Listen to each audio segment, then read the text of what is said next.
coming to know the love of God more deeply changes everything in our lives.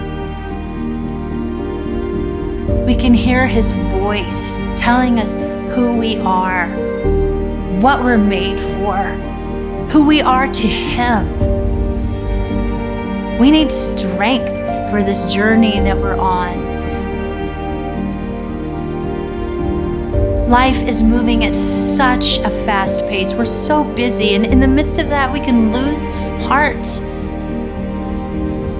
And friends, that's a dangerous thing to do because your life matters.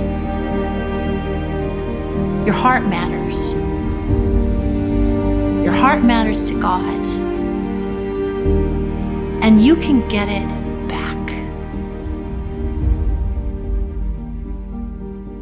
What does it mean to be a woman? Is femininity something that is just socially constructed?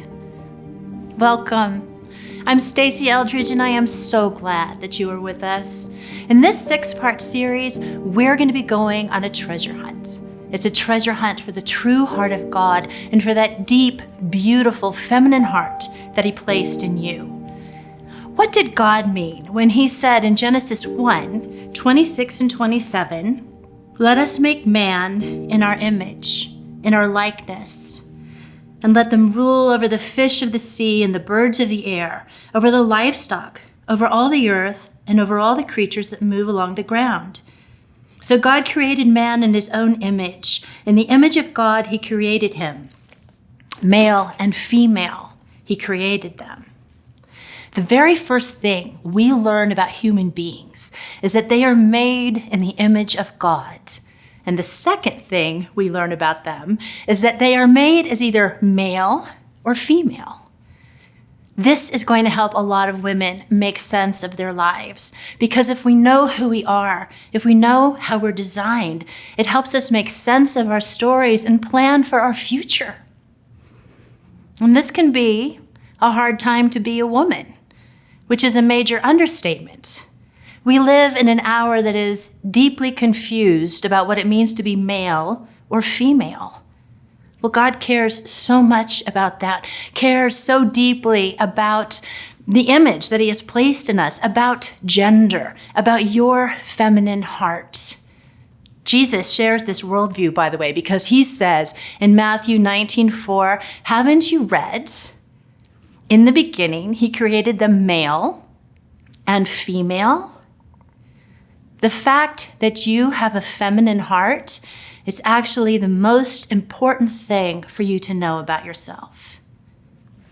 Let's add to Genesis 1, another passage, this one from Proverbs 4:23. It says, "Above all else, guard your heart, for from it flows the wellspring of life within you." Above all else? Why? Well, because God knows that our heart is the very core of our being. It is the source of our creativity, our courage, and our conviction. It is the fountainhead of our faith, our hope, and of course, our love. This wellspring of life within us, it is the very center of our being and the very place that we bear the image of God. It is the most important thing about you.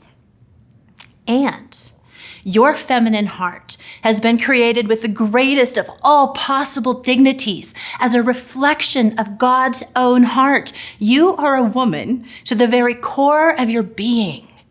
And that is what Jesus has come to restore. Out of your feminine heart flow all the things that make life worth living. Friendship, love, meaningful work, adventure, your dreams, your relationship with God, all the things that make for a meaningful life flow out of your feminine heart. So what is the heart? Well, a good way to answer that question is simply by asking another one. What do I want?